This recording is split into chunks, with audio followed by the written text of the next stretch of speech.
Tesla has always been known to have a lot of bears and shorters and critics, so it is no surprise when we sometimes see companies like JP Morgan putting a price target on Tesla at $105, where Tesla is currently trading at $700+. It's no surprise. I mean, JP Morgan is one of the consistent bears of Tesla. If you were to Google some of JP Morgan's targets in the past, you would see numbers like $90 when Tesla traded at $650 back in December 2020. And in 2021, JP Morgan has raised the price target from $90 to $105. It's moving in the right direction, although it's a little bit slow. But in overall, we can tell that JP Morgan is quite bearish on Tesla and expects the stock to crash eventually. You can see articles like, JP Morgan sees doom and gloom in Tesla, even though it was already included in S&P 500. So, many of the Tesla bulls would have a good laugh at this company, and sometimes calling JP Morgan as JP Moron. It's no surprise. I mean, it's pretty funny. However, that said, I saw another tweet that made me question JP Morgan's stance. Check out this tweet from Mars4x4. Don't forget that last year when JP Morgan was trashing Tesla, JP Morgan was actually buying Tesla for themselves. In fact, they increased Tesla position by 609% while they were calling Tesla overvalued. You can see here from Tasmania, JP Morgan actually held $1 billion worth of shares back in December 31st, 2019.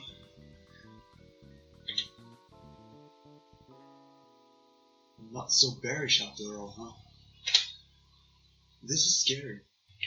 On one hand, JP Morgan is encouraging or kind of indirectly recommending people to short Tesla to a target of $105. On the other hand, they have been buying up Tesla shares, and $1 billion was back in 2019. Let's take a look at 2021's number. Here on CNN Business, you can see the top 10 owners of Tesla shares, and the shocking thing is JP Morgan is actually one of the top 10 holders of Tesla. They are currently holding about 8.6 million shares of Tesla, which is worth around $4.9 billion.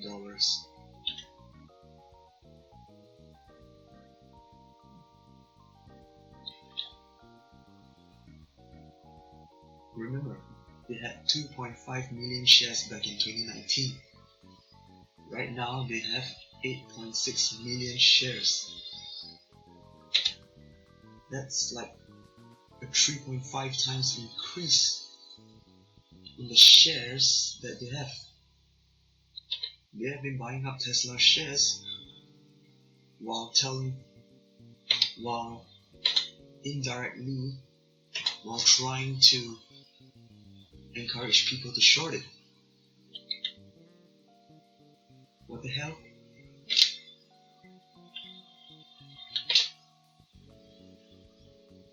I don't know why I don't know the exact reason for this, but maybe JP Morgan analyst is a different thing from the JP Morgan investors. I would imagine that. Perhaps the investing team saw value in Tesla and are gobbling up the shares, while the analyst side is trying to dissuade people from buying it so that they can buy it at a cheaper price. That's just one possible reason. Another possible reason, maybe they are just trying to trade this. Maybe they're just trying to trade this stock. Perhaps they believe that the stock is way too overvalued. But looking at the technical analysis, they believe the stock will still continue to go higher. So they're just riding it out and probably will take profit whenever the price overshoots. Maybe. But whatever the reason is, it's crazy. It's crazy to tell people that you have a price target of $105 for Tesla while you are buying more and more shares and own about $4.9 billion worth of Tesla. It just blows my mind. This is why we do our own homework. This is why we think about the fundamentals of the company. We don't make investment decisions just because a professional analyst says the stock is not worth its value. You have to decide whether it's worth your value. Fundamentally, we all know Tesla's technology is innovating at a rate no one has ever achieved. It's expanding faster than we imagined. We're soon going to see Giga Berlin ready to produce.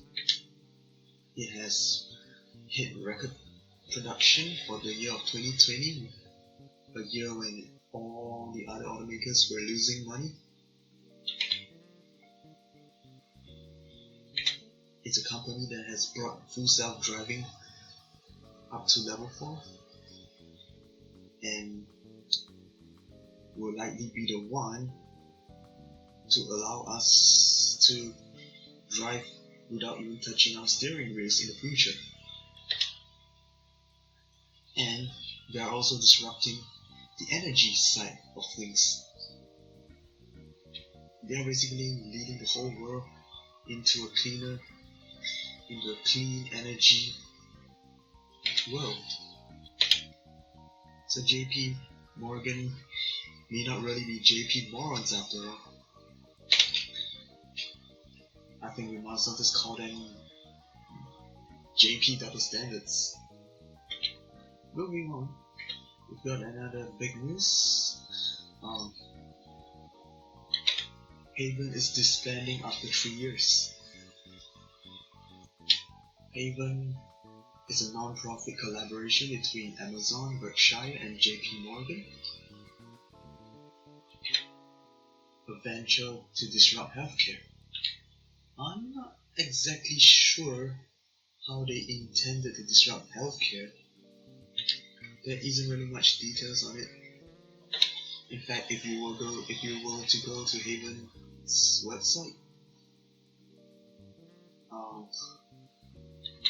all they say is they have explored a wide range of healthcare solutions to try to make primary care easier to access, make insurance benefits easier to understand, make prescription drugs more affordable. It looks like the core issue is that they have trouble coordinating the execution part. Each of the companies were executing on their own. So yeah, it pretty much defeats the purpose of a joint venture. You might as well just do it in your own companies. It would have been interesting to see how it would have worked out. We have three big power companies here with the logistics, with the funds, with the expertise, with the knowledge to disrupt healthcare. This article went on to say that the move to Shutter Haven could be a sign of how difficult it is to actually improve healthcare, which is a complicated system of all the doctors, insurers, the drug makers, and the middlemen that costs $3.5 trillion every year. If I were to look at what exactly they did again from their statement, they were trying to make all this healthcare easier to access. They were trying to make insurance easier. They were trying to make prescription drugs easier to access. They're basically trying to make healthcare easier to access. However, they are not changing healthcare. The issue with healthcare, to me, is that it's too reliant on controlling symptoms, managing symptoms rather than treating the root problem. If you have diabetes, you get prescribed metformin or some diabetic drug for the rest of your life. If someone gets cancer,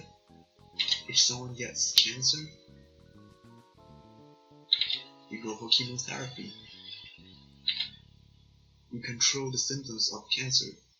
You try to stop the cancer cells from spreading and stop them from growing, but you do not stop the source that created the cancer cells.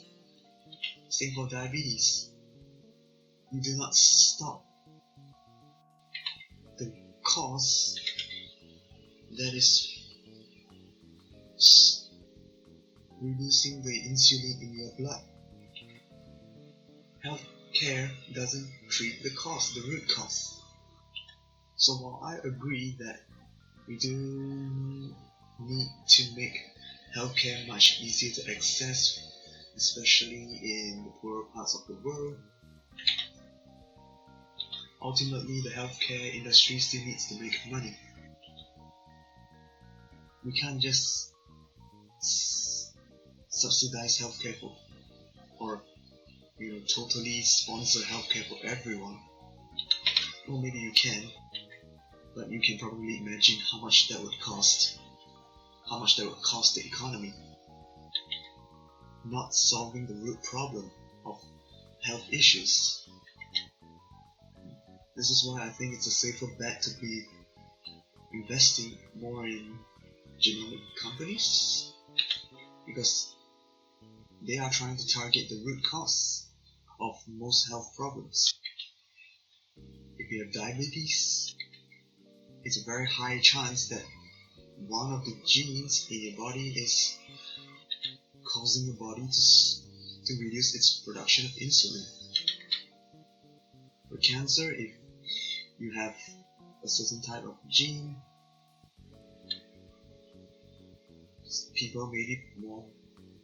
you may be more prone to cancer.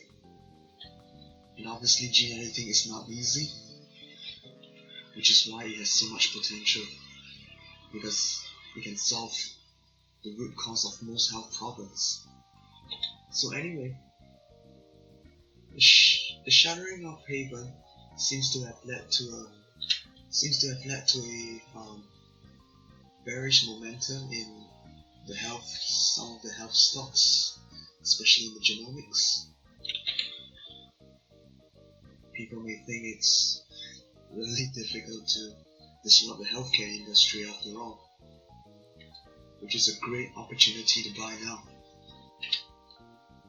ARKG, the ETF that combines all the innovative genomic companies, has been struggling to head back to its all-time highs. It's currently still retesting support, and it's probably due to news like this in the health sector. But there's no change in the healthcare companies. There's no change in the genomic companies. They're still advancing. So buy the dip, guys. I'm not a financial advisor. I'm just a retail investor. Hope we all can build our foresight to make better decisions and look at our portfolio and say, I'm glad I did. Thanks for watching. See you, everyone.